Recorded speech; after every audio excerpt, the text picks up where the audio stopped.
राज की जय हो, राज धर्म की जय हो।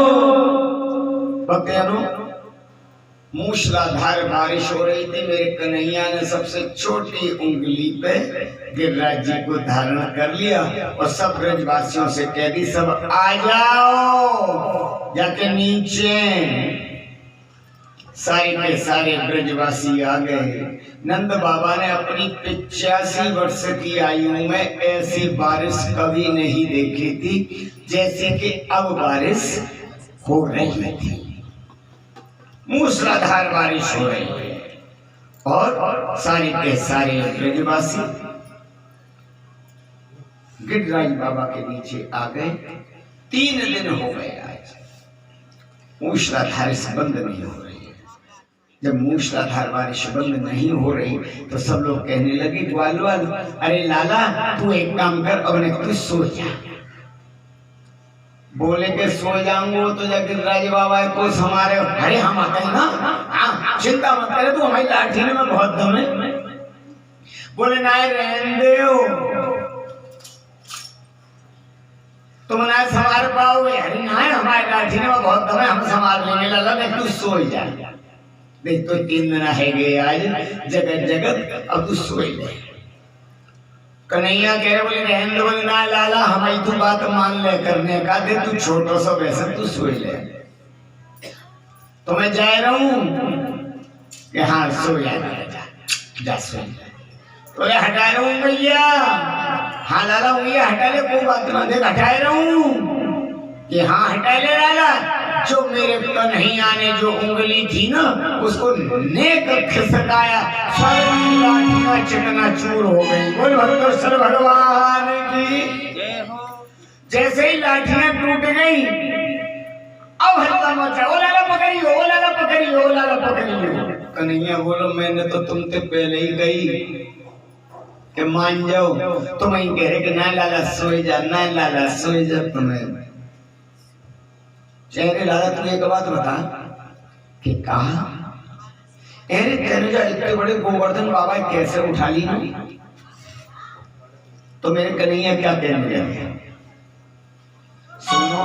बोले हाँ, कि जब मैंने तुम पे यूं कही ना कि अपने नेत्र बंद कर ले, तो मैंने क्या काम करो कि तुम्हारे अंदर की जो शक्ति है ना भाई मैंने कब्जा में ले लो, छीन ली तुमसे और अपने अंदर प्रवेश कर लेंगे। ओहो,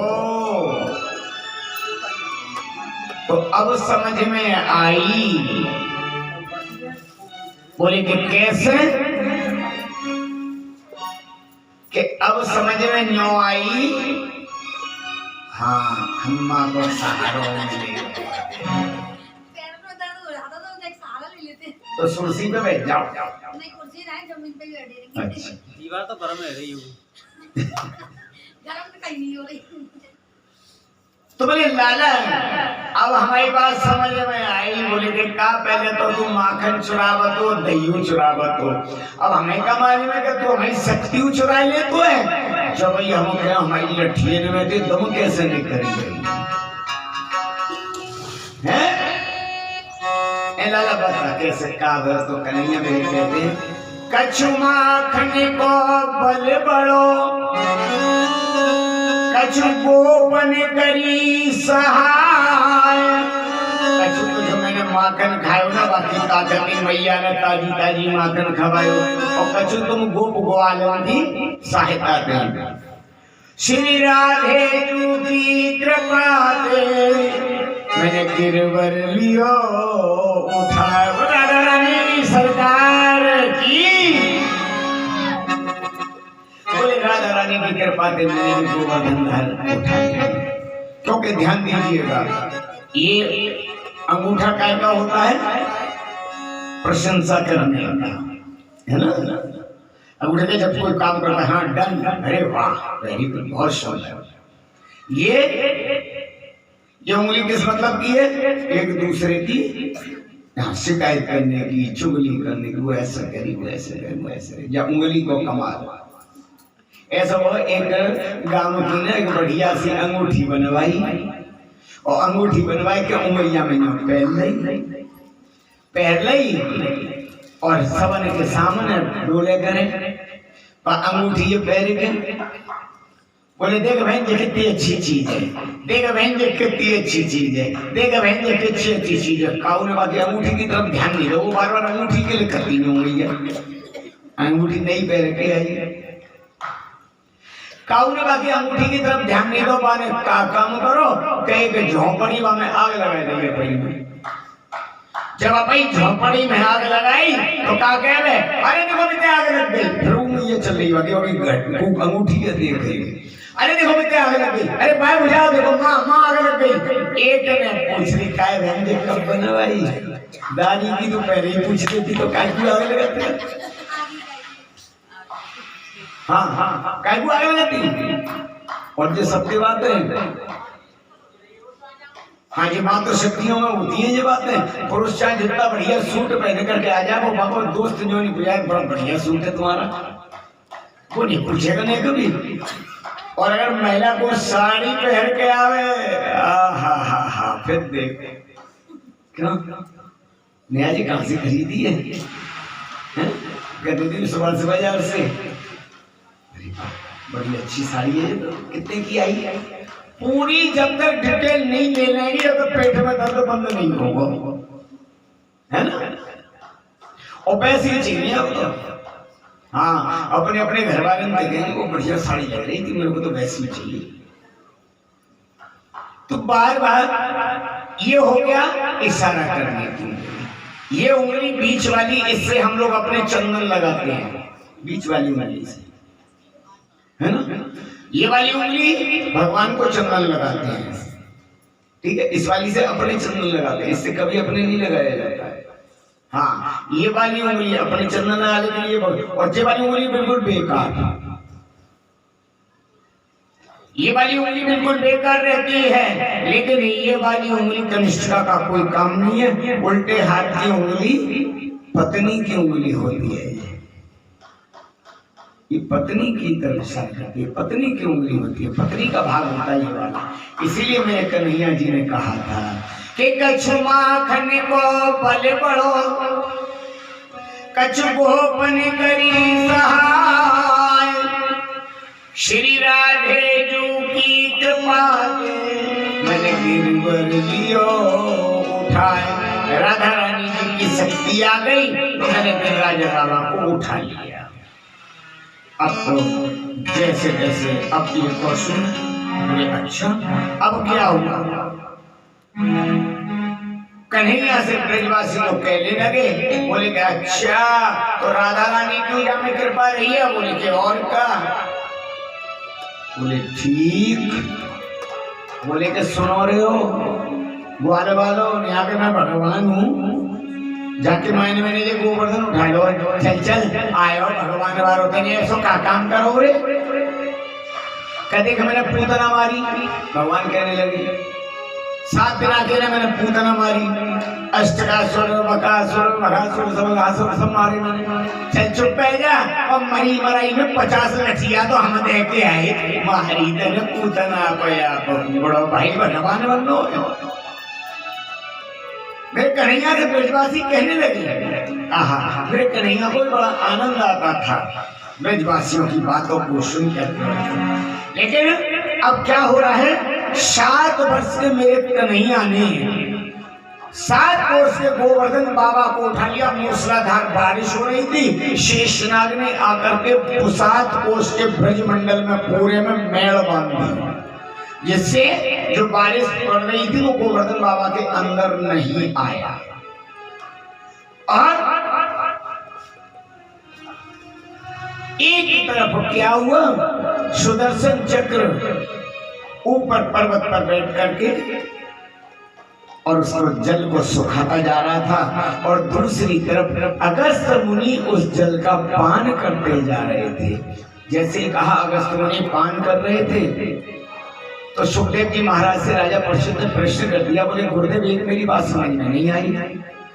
बोले कि क्या? बोले अगस्त मुनि जल का पान करने क्यों आए? जल का पान करने गिरिराज पर्वत पर क्यों बैठे? तो बोले कि राजन एक विचित्र बात है। बोले कि क्या? जिस समय पर भगवान राम रावण को मार करके अयोध्या आए तो माता सीता ने राम जी से कहा, बोले कि सुनो, हर अमावस्या को किसी एक ब्राह्मण को भोजन के लिए बुला दिया करो। मेरी इच्छा है कि अमावस्या वाले दिन अब ब्राह्मण को भोजन करा दिया करे, मावस पुनो। बोले ठीक है। ब्राह्मण आते हैं, परोसा। माता सीता एक काम करिए, अभी क्या, अभी हमें दूसरी लेने आना, टिफिन लगा कर दिए। अभी मैं बना लीजिएगा जाना। अरे फोन आया पंडित जी आ जाओ प्रसादी तैयार है। अरे ऐसा सुनो, अभी तो मैं दूसरी एक बाजार जरा काम से आया हूँ, टिफिन लगा के मेरे घर पर पहुंचा दो। आजकल पंडित जी यही तो कहते हैं ना, टिफिन लगा के घर पहुंचा दो। तो सीता जी कहने लगी, बोले कि प्रभु मेरे को ऐसे आनंद नहीं आता, मेरे को ऐसा ब्राह्मण चाहिए कि बस वो भरपेट भोजन करे। तो बोले कि ठीक है। मेरे प्रभु ने अगस्त मुनि को याद किया, जिनके हृदय में 24 घंटे मेरे राम विराजमान रहते हैं। अगस्त मुनि ने कहा, बोले कि आदेश प्रभु। बोले ऐसा, हमारी श्रीमती जी आपको प्रसादी पवाएंगी, आ जाना कल। बोले कि ठीक है। अगस्त मुनि आ गए। अगस्त मुनि आए तो सीता जी ने क्या किया, 56 प्रकार के भोजन बनाए। अब जैसे लाला लोगन में होगा ना, हाँ मतलब बहुत दावत खावत है लाला लोगन की, कटोरी होंगी इतनी सी, वहां में एक एक चम्मच सब्जी होगी, एक एक चम्मच, लेकिन होगी क्या प्रकार की? भैया 8-10 प्रकार की। हालांकि एक बार कई बार भोजन दोबारा सब्जी न मांगनी पड़े, लेकिन होगी 8-10 प्रकार की, और होगी इतनी सी कटोरी, थाली पूरी भर रही होगी प्रसादी की। अब अगस्त मुनि जी बैठ गए और बैठ करके देखे, कबू तो थाली की तरफ देखे, कबू 56 भोग की तरफ देखे, और कबू सीता जी मांग देखे। बोले के ऋषिवर प्रसादी आओ।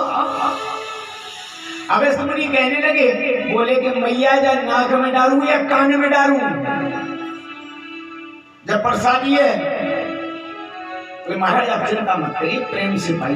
बोले कि या तो हम पाते नहीं है, पाते हैं तो फिर हम भरपेट पाते हैं। हाँ हमारे अंदर ये आ गया था, जो 3 घूंट में पूरे समुद्र को पी गए थे। अगस्त मुनि 3 घूंट में पूरे समुद्र को पी गए थे। कोई बात नहीं, आप पाइए, आप चिंता मत करिए इस बात के लिए। आहा, जैसे ही कहा उन्होंने, भगवान रसोई के पीछे खड़े हुए थे। भगवान की तरफ इशारा किया, पूछा प्रभु क्या गया? बोले हो जाओ शुरू। अब अगस्त मुनि ने क्या किया, कटोरी उठा में गट, कटोरी उठा में गट, कटोरी उठा में गट। अब तो माता सीता खाना बनाते बनाते परेशान हुई। देखिए सुबह से लेकर शाम हो गई, 15 बार आटा गूंथ लिया, 15 बार। जब आटा गूंथ लिया, सुबह से हो गई शाम, थक गई, पसीना आ गया। गणेश जी की पत्नी रिद्धि सिद्धि को बुलाया, आ जाओ। वो भी आ गई, लग गई, दे भैया दे भैया दे भैया। अगस्त मुनि भोजन करते रहे। सीता जी आई, गुरुदेव प्रणाम। माता रुक जाओ,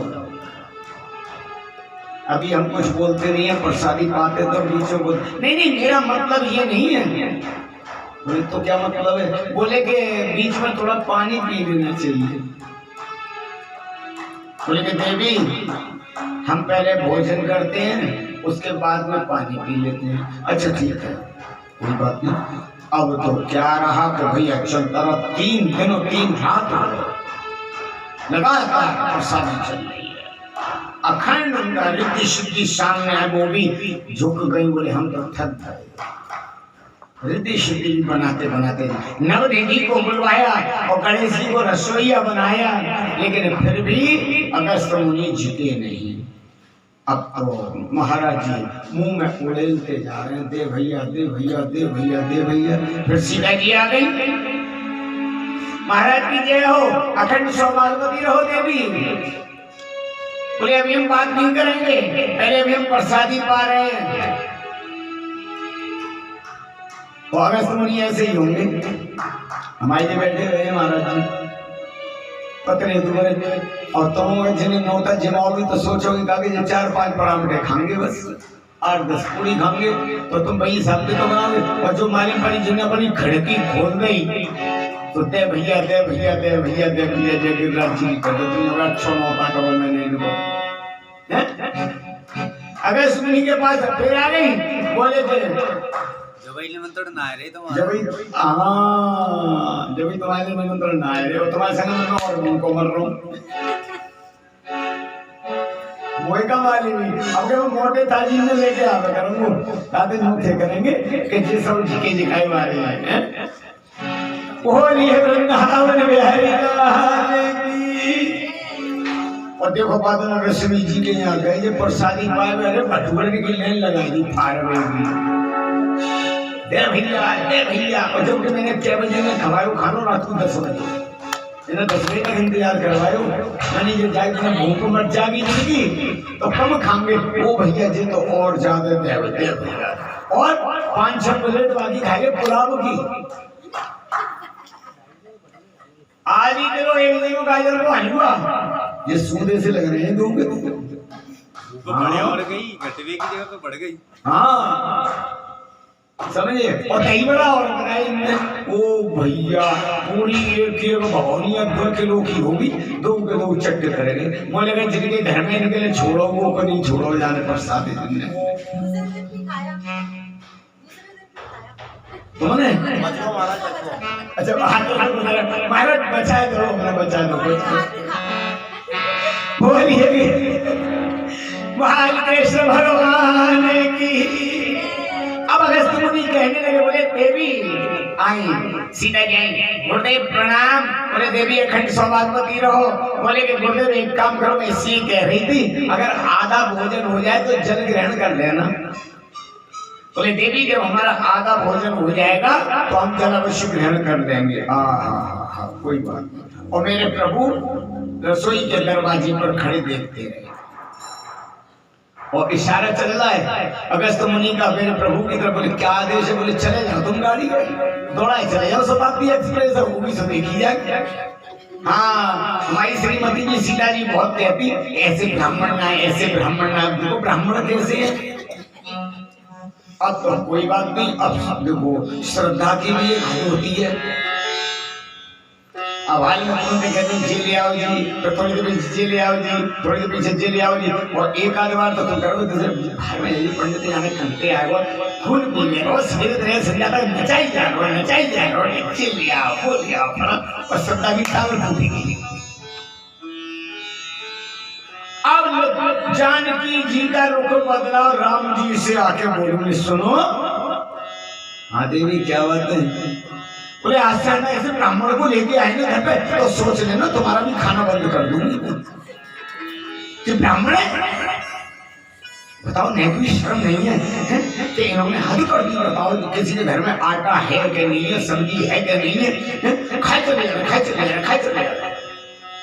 ओ भैया अब बताओ बड़ा दिक्कत हो। मेरे प्रभु मंद मंद मुस्काने लगे। बोले देवी तुम्ही तो कहा था कि अगर आप ऐसे ब्राह्मण को लेकर के आएंगे तो मैं कोई वो नहीं करूंगा। अब तो भैया कहने बोले अच्छा कोई बात ना। 18वें दिन जा करके है और अगस्त मुनि ने डकार ली। 18वें दिन बोले देवी बने हाँ के जल ले आओ। सीता जी बोली महाराज एक आधे घड़ा पे काम चल जाए तो मंगाए दो लेकिन वो समुद्र तो बतना है चौके तुम एक आधे घड़ा पे झिकोगे नहीं। भगवान हम कहने लगे बोले कि मुनिवर इस युग में तो आप प्रसादी पाइए और अगले युग में मैं आपको जल पिलाऊंगा तब आकर के जल पीजिए।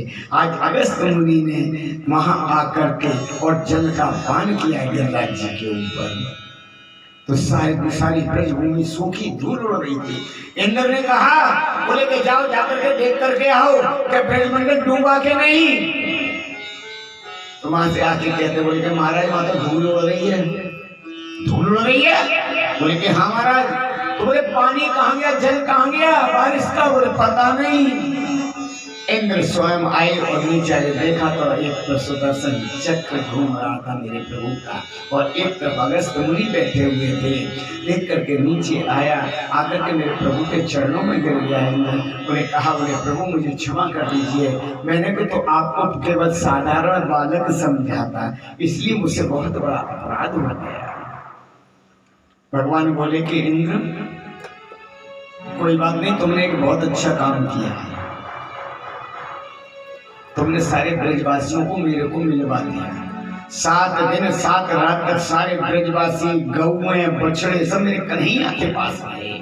तो इंद्र ने 15 मंत्रों से स्तुति की और इंद्र को माफ कर दिया। ध्यान दीजिए, कल मैंने बताया था 40 मंत्रों से ब्रह्मा जी ने स्तुति की तो ब्रह्मा जी को माफ नहीं किया, और 15 मंत्रों से जब इंद्र ने स्तुति की तो मेरे प्रभु ने उसको माफ कर दिया। क्यों? ये तो बड़ी गलत बात करी भगवान ने। जिनने ज्यादा पूजा करी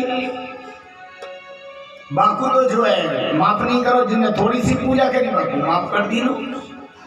ऐसा क्यों करो?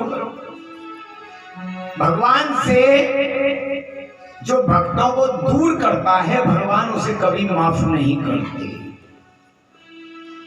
ध्यान दीजिए, ब्रह्मा जी ने ग्वाल वालों को चुरा करके ले गए थे, बछड़े चुरा करके ले गए थे, 1 वर्ष तक अपने पास रखे थे, 1 वर्ष तक विछोह किया था मेरे कन्हैया से, ग्वाल वालों का और बछड़ों का। इसलिए मेरे कन्हैया उनसे नाराज हो गए थे। 40 मंत्रों की स्तुति के बाद भी ब्रह्मा जी को माफ नहीं किया था। और इंद्र ने 7 दिन 7 रात तक सारे ग्वाल वाले, गैया, बछड़ा, ब्रजवासी सब मेरे कन्हैया के पास में मिला दिए थे। इसलिए मेरे कन्हैया ने इंद्र को माफ कर दिया, और माफ करने के बाद और उनकी बहुत सुंदर स्तुति करी इंद्र ने। इंद्र से कहा, बोले कि जाओ जा करके अपना इंद्रासन संभालो। इंद्र कहने लगा, बोले कि नहीं प्रभु, मेरे को इंद्रासन नहीं चाहिए, मेरे को तो बस आपकी शरण चाहिए। बोले कि नहीं इंद्र, जाओ। कितना प्रभु के अंदर भाव रहता है। प्रभु हमेशा भाव को देखते हैं। भाव बिन कुछ भी देवे मैं उसे लेता नहीं। भाव के बिना कोई भी कुछ भी देता रहे, लेकिन क्या है, कन्हैया उसको प्राप्त नहीं करते, भगवान उसको नहीं लेते। और भाव से एक फूल भी दे दे वो मुझे स्वीकार है। अगर भाव से मेरे कन्हैया को एक तुलसा दल में लोग चढ़ा देते हैं, एक पुष्प भी चढ़ा देते हैं, तो भगवान मेरे को उसी पर रीझ जाते हैं, उसी से प्रसन्न हो जाते हैं। बताइए, पूतना जो मेरे प्रभु को मारने के लिए आई थी, लेकिन उसका भाव क्या था? माँ का भाव था कि मैं दुग्ध पिलाऊंगी, और दूध पिलाने के बहाने से आई, लेकिन उसने विष पिलाया। मेरे कन्हैया ने उसको माँ भाव देखा, उसका मातृ भाव देखा, और मातृ भाव देख करके उसको स्वधाम पहुंचा दिया था। जो माता जसोदा को मुक्ति मिलनी चाहिए थी, वो मेरे कन्हैया ने पहले पूतना को मुक्ति दे दी। धन्य है मेरे कन्हैया। और कन्हैया कहता भी है, वो तो भगवान इतना तक कहते, भक्त हमारे पग धरे, जहां मेरे भक्त पग रखते हैं वहां धरूं मैं हाथ। हमारा कन्हैया अपने हाथ रख लेता है भक्तों के पैरों के नीचे, और सदा संग लागत फिरूं और कबहू न छोड़ूं साथ।